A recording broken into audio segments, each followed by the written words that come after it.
I must tell you that when I was a little girl, I was so excited to go to college. I think I've shared this with you before because I thought that when you got to college, you got to go and protest things.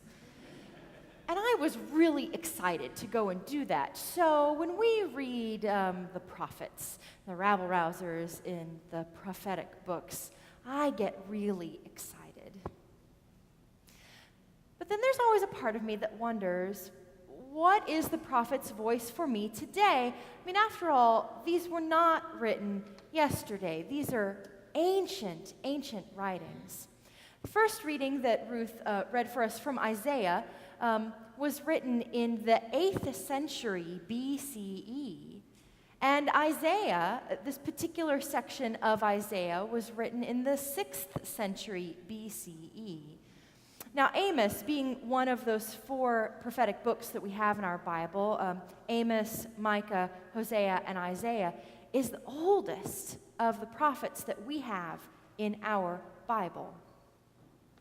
And it just makes me wonder if something that old can still have relevance today. As Ruth asked us to do in our call to worship, we have to find the prophet's voice for us today.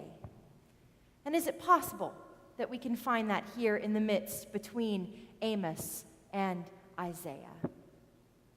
That's what we're going to be exploring today. So if you would please, as we prepare for the word preached, join with me your hearts and minds in prayer. Oh God, may the words of my mouth and the meditations of each of our hearts be found acceptable in your sight. For you are our rock and our Redeemer. Amen. Walter Brueggemann, one of our most prominent modern-day biblical theologians, talks about the prophets in this way. He says that they had 2 voices. They had the voice of criticism and the voice of energizing. And today, I chose for you specific passages that did just that. The passage from Amos is meant to be a critical passage. It's meant to point the finger.